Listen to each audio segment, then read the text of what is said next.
Georgina. Jesus Coffee, bon matin. Non, c'est bon ça. Ah, c'est trop bien. Et aujourd'hui, en plus, on fête un truc particulier. Exactement, c'est la Journée de la femme. Alors, mesdames, aujourd'hui, c'est particulier. Vous allez pouvoir faire plein de trucs que vous avez envie de faire. Exactement, Noah, qu'est-ce que tu aimerais faire, tiens? Ne pas aller à l'école et faire du cheval galoper dans le champ. D'accord, elle a plein de projets. Elle est perdue maintenant. C'est clair, c'est un peu tôt, hein, mais bon. Et toi, tu veux faire quoi? Ah, moi, j'aimerais pas faire à manger, ni faire le ménage, ni rien faire. Mais moi aussi, c'est ça. J'aimerais ne rien faire aujourd'hui. Je voudrais juste farnir un thé au soleil avec un petit bouquin, mes lunettes et voilà. Ouais. Et toi? Moi, je veux que tout ça se réalise pour vous. Oh, c'est tellement généreux. C'est magnifique. Et vous, c'est quoi vos projets? Parce que quand même, on imagine qu'il y a des femmes qui nous regardent. C'est clair. Bah oui, c'est quoi vos projets? Vous pouvez le marquer hein, dans les commentaires, mettez des pouces et puis surtout, messieurs, on vous a pas oublié. Qu'est-ce que vous avez prévu pour honorer votre femme, votre épouse, votre maman? Ne guette ça, j'ai besoin de toi, il faut que tu viennes m'aider là. Oui, Mais c'est sa journée. Il y a le ménage, il y a le repassage. Non, c'est sa journée. Non mais et les filles, non mais battez-vous pour vos droits quoi. C'est quoi cette histoire? Mais non, mais non, mais... Quel droit? Alors mesdames, le 8 mars, c'est le journée des droits de la femme, le droit de vote, le droit de plein de choses d'exister. Mais oui, on prend soin de nos L'égalité.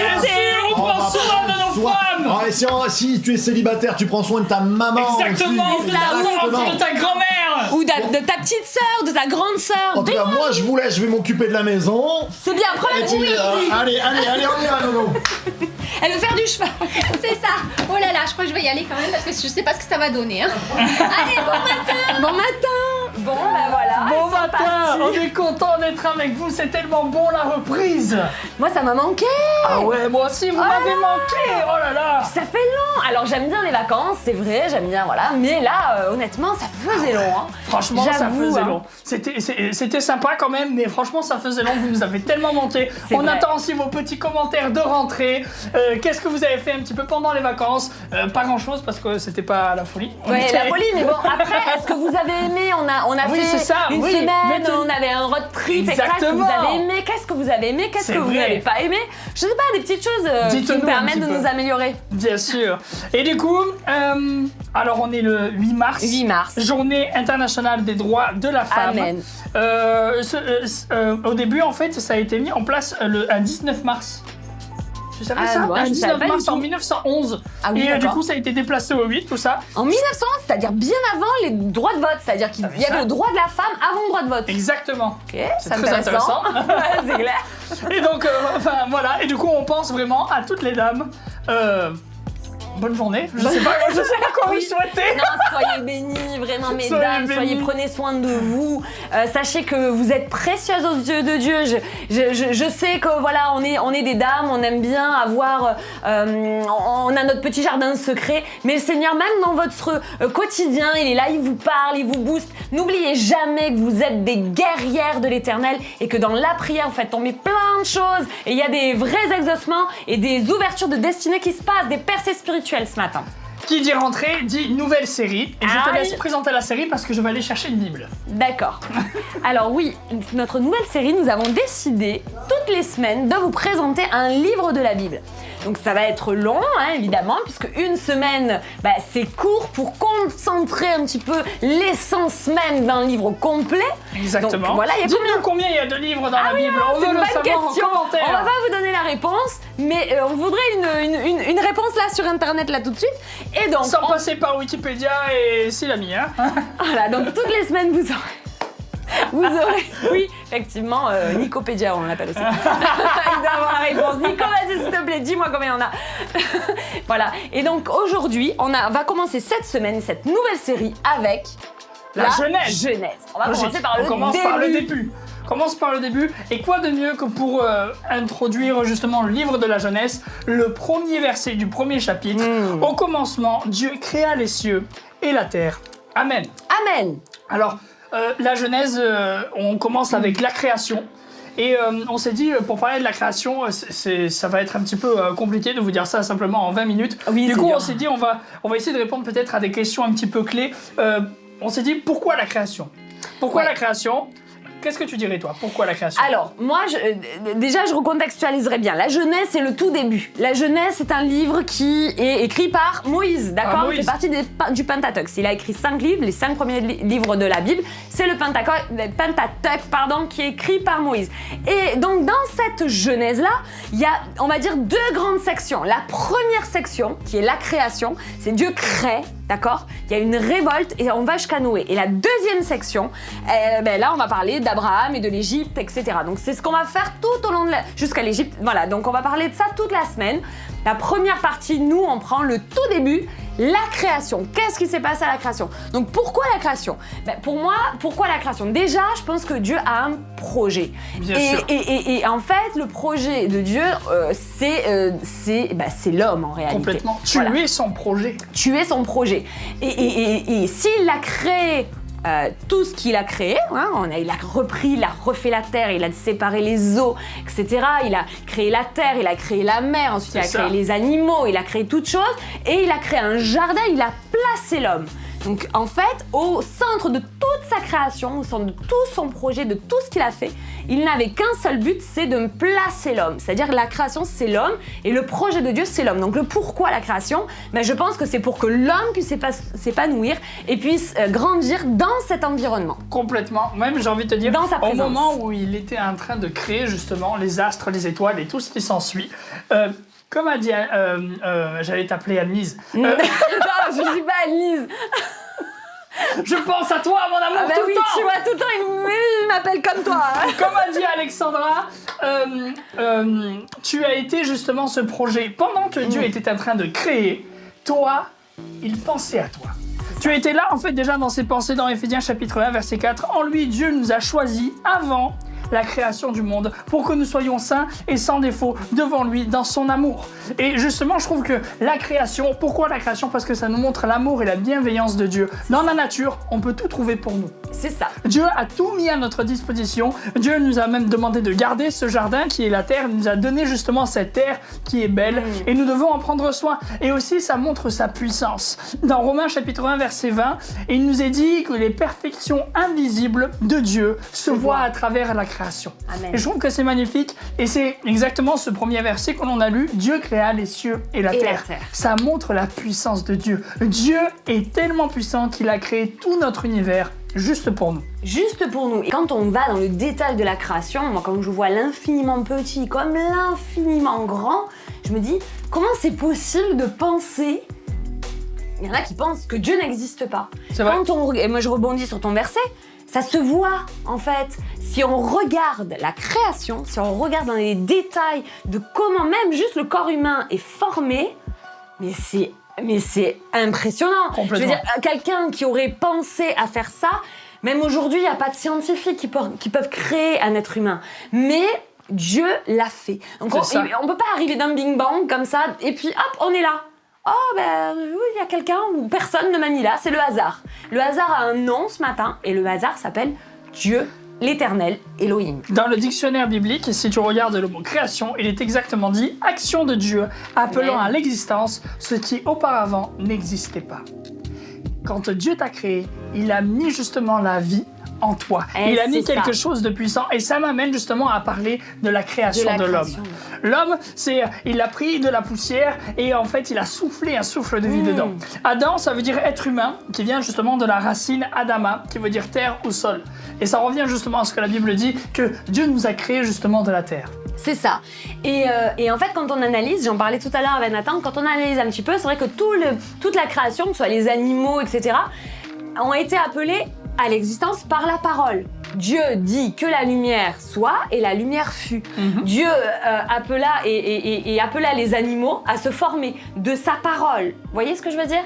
Mais par contre, la différence avec l'homme, c'est qu'il a pris de la poussière, il a formé un corps et il a soufflé. C'est-à-dire que la différence avec les animaux, avec la création, le reste de la création, c'est que avec les uns, il a créé par sa parole.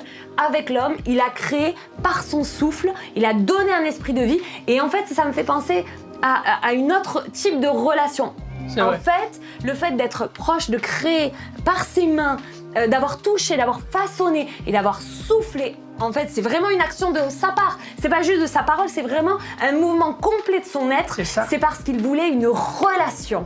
Et en fait, à partir de là, quand on comprend que l'homme a été complètement formé, mais pas uniquement par la parole, il a été formé par ses mains et par le souffle de Dieu, ben moi ça m'inspire parce que je me dis, mais en fait je suis voulu et Dieu veut une relation avec l'être humain. Exactement. Il veut pas juste quelqu'un qui peut déplacer de là à de là, un pantin, il veut une relation avec l'être humain et le fait qu'il est soufflé comme ça, c'est quelque part il rapproche, c'est se rapprocher de sa créature pour avoir une relation forte avec elle. C'est ça. Et puis j'ai envie de vous dire, en plus en ce jour si particulier pour les femmes, on ne peut pas parler d'Adam sans parler de Ève, bien sûr. Ève qui veut dire la vie. La vie. Tout comme Zoé. Tout comme Zoé. Exactement. En grec, en hébreu, Là, ça veut dire en hébreu Ava, qui veut dire vie. Et cette femme, c'est pas n'importe quelle femme, elle vient de la chair d'Adam, elle vient des os d'Adam, elle vient justement de sa côte. Et ce qui est intéressant, c'est que Dieu, quand il a vu que l'homme, c'était pas bon pour lui d'être seul, il s'est dit, je vais lui donner une aide qui sera semblable à lui et qui sera aussi son vis-à-vis. Les femmes, justement, sont là pour pouvoir nous aider, sont là pour pouvoir nous amener à vivre la vie ensemble pour qu'on puisse aller plus loin à deux. Oui, c'est ça. Et c'est vrai que, alors, il y en a qui... Vous voyez, moi j'aime bien cette image, il n'a pas été pris un os de son crâne, il n'a pas été pris un os de son pied, il a été pris un os, ou en tout cas sur son côté. Donc du coup, si c'est son côté, bah, c'est le vis-à-vis, c'est légal. On va travailler ensemble, c'est quelque chose qui est voulu de Dieu, bien dans sûr. une harmonie, on va dire, égalité, même si effectivement il y a une hiérarchie en termes d'autorité, il y a quand même dans les actions, dans la mission, tous les deux sont missionnés. Et ils sont missionnés à faire quoi? À cultiver et à prospérer, à garder la terre en fait. Bien sûr. J'aimerais en même temps vous parler d'Adam et Ève. Un jour, j'ai entendu un prédicateur qui m'avait dit quelque chose d'assez percutant. Comme quoi, l'histoire d'Adam et Ève, c'est l'histoire de chacun d'entre nous. Dieu, en fait, nous a créés et Dieu a voulu être proche de nous. Dieu a été proche de nous comme il était avec eux. Il était avec eux dans le jardin, il était constamment avec eux. Et puis un jour, ils ont été tentés et ils ont chuté, ils ont péché. Et à travers ce péché-là, et le péché, en fait, Dieu n'en veut pas. Le péché, c'est manquer le but, c'est finalement manquer ce que Dieu veut pour notre vie. Et finalement, c'est ce qui s'est passé avec Adam et Ève. Ils ont péché, ils ont dû être éloignés de Dieu, ils ont dû être éloignés de ce jardin.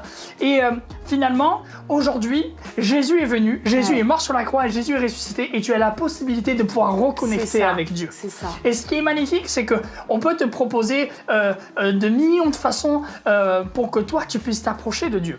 On va te demander de faire certaines choses pour essayer justement de t'approcher le plus possible de Dieu. Mais ce qui est très fort, c'est que Dieu s'est approché de toi. Il a envoyé Jésus. Et ça, c'est magnifique. Ouais, il a envoyé Jésus pour que tu puisses, toi, maintenant, avoir accès à Dieu. C'est ça.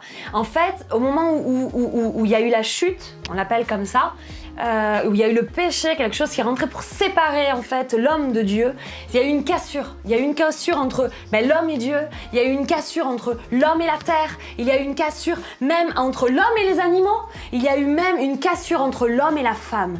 Et Dieu, dans sa grande bonté, alors qu'il y avait le péché, alors qu'il y a eu quelque part aussi la conséquence du péché, c'est-à-dire l'éloignement complet de ce couple-là du jardin d'Éden, ils ont été chassés complètement de la présence de Dieu parce qu'en fait ils avaient péché et ce péché en fait nous sépare complètement, ça met un mur entre nous. Mais Dieu, déjà, on va dire avant même que Jésus soit venu, il a fait quoi? Il a sacrifié un animal.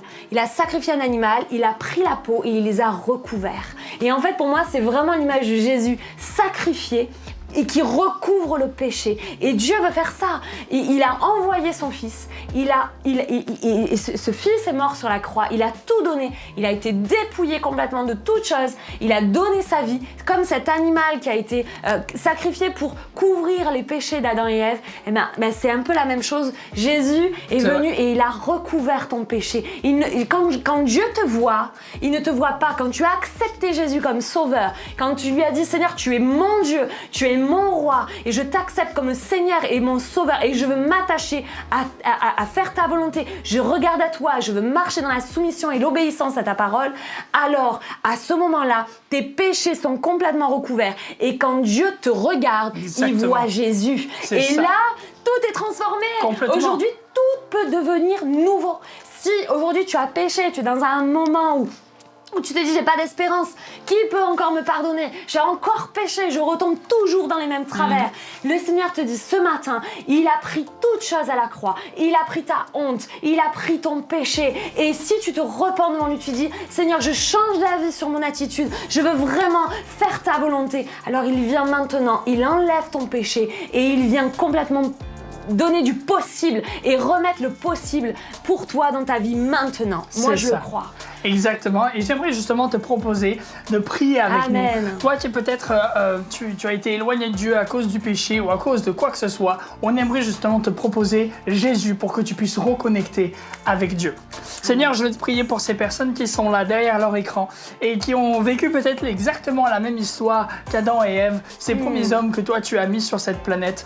Et Seigneur, je veux que tu puisses les bénir, je veux que Seigneur, ils puissent rencontrer ta personne, Jésus, pour qu'ils puissent se reconnecter avec Dieu, pour qu'ils puissent avoir une nouvelle relation de proximité avec toi, pour qu'ils puissent demander pardon pour leurs péchés et qu'ils puissent réaliser que tu es ce sauveur merveilleux et que tu es vivant. Amen. Amen. Amen. Amen. Et Amen. C'était super. C'était super. C'était J'ai vraiment envie bon. de continuer à Tellement découvrir de choses la à dire. Genèse avec vous. Et on on a- continue Et on avec... continue avec notre rubrique tant Attention. attendue. Vous l'attendez depuis 15 jours. Ah Allez, oui. hop, aujourd'hui, nous sommes le 8 mars, journée de la femme, et nous allons commencer par le Péniscope. C'est parti du coup Allez, avec alors, les femmes du coup, pour la mesdames. journée de la femme. C'est toi qui as formé mes reins, qui m'as tissé dans le ventre de ma mère. Je te loue de ce que je suis une créature si merveilleuse. Tes œuvres sont admirables et je le reconnais bien. Et c'est vrai que ce matin, enfin vraiment c'est un psaume, c'est une louange qui est faite à Dieu ce matin. Ne te regarde pas avec des yeux de petitesse. Tu es une créature merveilleuse, c'est ce que Dieu dit de toi. Pour les hommes qui sont des bâtisseurs, toute maison est construite par quelqu'un, mais celui qui a construit toute chose, c'est Dieu. Hébreux chapitre 3, verset 4. Amen. Les couples, Dieu bénit le 7e jour et en fit un jour saint, parce que ce jour-là, il se reposa de toute son activité, de tout ce qu'il avait créé. Alors reposez-vous les couples. Prenez du temps tous les deux.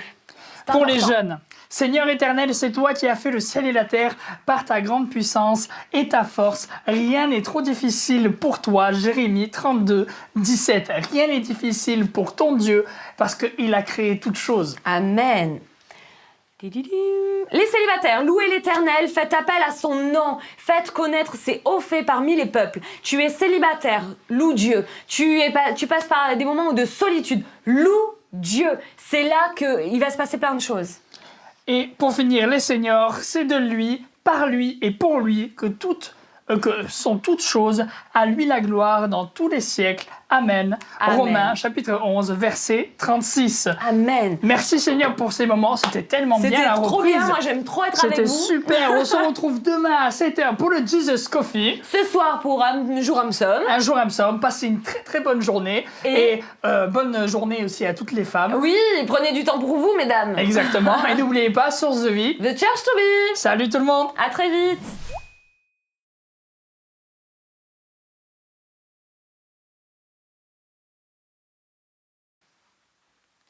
Nickel. Nickel. Oh, comme ça coule.